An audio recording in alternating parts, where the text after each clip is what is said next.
Social মিডিয়ায় বরাবরের মতোই আলোচিত এবং সমালোচিত হিরো আলম, আশরাফুল আলম হিরো আলম ওরফে হিরো আলম, যাকে নিয়ে সবাই বিভিন্নভাবে আলোচনা এবং সমালোচনার কেন্দ্রে সবসময় রাখে।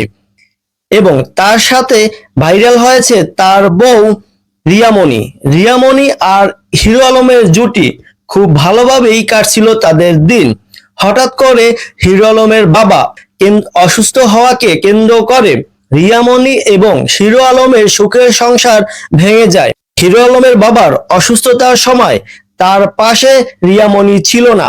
এই ব্যাপারটা নিয়ে হিরো আলম তার বউ রিয়ামণিকে সাথে সাথে তালাক দিয়ে থাকে। কিন্তু তালাক দেওয়ার পরও রিয়ামণির উপর তার এতটাই ভালোবাসা ছিল যে তাকে কোনোভাবেই ভুলে থাকতে পারতেছে না। অতঃপর তিনি ঘুমের ঔষধ খেয়ে অসুস্থ হয়ে পড়েন।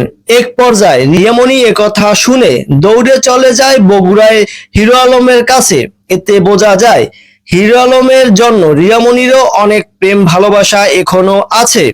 কিছুদিন আগেই এক ছেলের সাথে ডেটিং এর সময় তাকে হিরো আলম যে হাতে নাতে ধরে ফেলে। মাত্র এক সপ্তাহের ব্যবধানে আবার ঘটলো এই ধরনের ঘটনা। তাহলে কি হিরো আলম এবং রিয়ামণি আবার আগের মতো মিলে যাচ্ছে? আবার রিয়ামণিকে পুনরায় হিরো আলম বিয়ে করছে? এটাই বোঝা যাচ্ছে। গাড়ির ভিতরে দেখা যায় রিয়ামণির কোলে হিরো আলম, তার পাশেই আছে হিরো আলমের আগের আরেক বউ। এমন দৃশ্য সোশ্যাল মিডিয়ায় ভাইরাল হয়। এই নিয়ে শুরু হয়েছে ট্রোল ভিডিও।